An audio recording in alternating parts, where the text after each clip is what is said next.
Hello again, and welcome back to another one.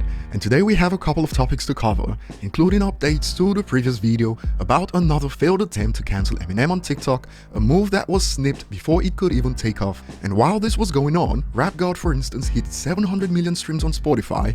It's no wonder Eminem stated that why would he go, it's more fun to stay, because these attempts only get him to save cost on promotion. We also have more on probably the biggest irony you'll see this week for those who missed it in regards to Macklemore's thoughts on Eminem's recovery, and we also have 50 Cent showing off some of his accolades and accomplishments, since critics these days add ignorance to the mix when it's time to disrespect a legend.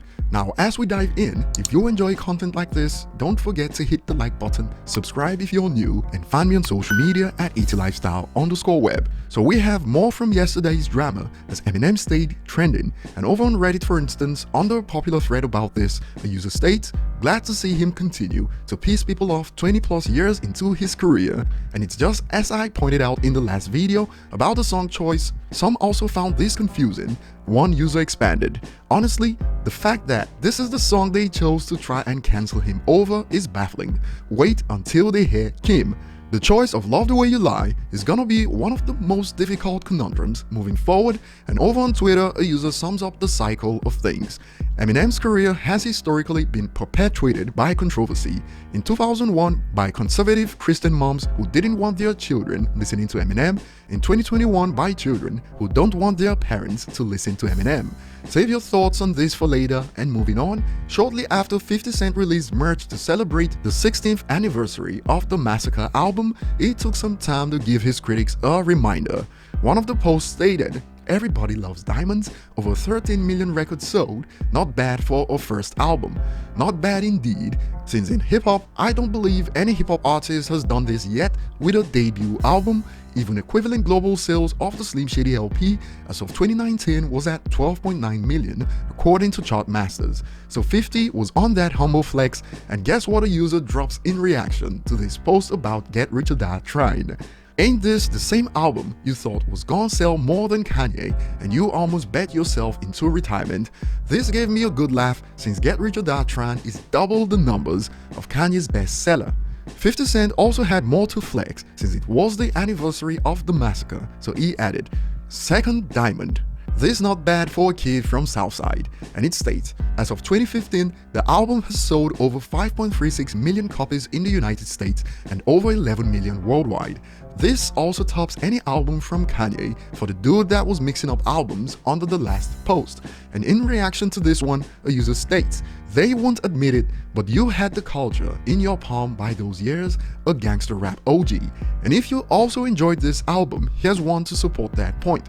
The Massacre, in my opinion, is a very underrated album. I still blast during my gym sessions every couple of weeks, but that album gets more fire with age." Thoughts?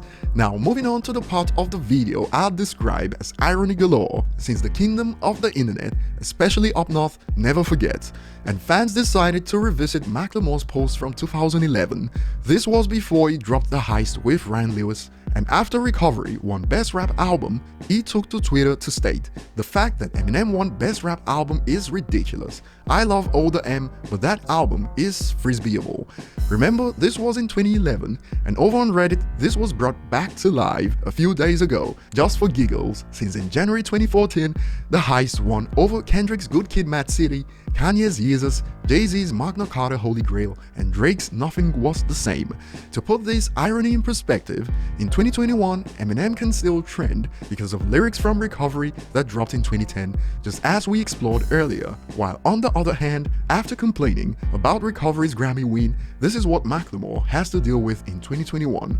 Adult Swim dropped in tweets like this, "Still pissed Macklemore won Best Rap Album." A Grammy win that's haunted him since 2014, that gets brought up every month whenever people start to forget, and it always goes viral. And over on Reddit, for instance, in the thread that revived this, the drag continued. "I think it's more ridiculous that The Heist beat out Good Kid Mad City for Best Rap Album. And I don't have anything against Macklemore, but the irony is strong with this one." Another user under the thread states, Laughing my bum out, Macklemore, who makes hip-hop records for radio, doesn't like Eminem's recovery with Love the Way You Lie and Not Afraid. And I'm not even dissing right now, but the last hit record I heard from him was the 2018 rudimental, super radio-friendly song These Days that also featured Jess Glynn. Good song I'll add, but coming from the same dude, mad at recovery, winning a Grammy for Best Rap Album, ooh, how the tables turned. Someone in the thread pointed out how, and that after, Eminem praised Macklemore, but that's going off the assumption that Eminem even saw the tweet in the first place, since it's super unpopular, with just 1k retweets and less than 700 likes, so this will probably be news for Eminem if somehow he finds out about this video. And according to some, Macklemore's tweet is the most ironic tweet of all time, to which a user adds on recovery, "That album is also going diamond, ask him to cry harder." Over to you guys, comment below and see you on the next one.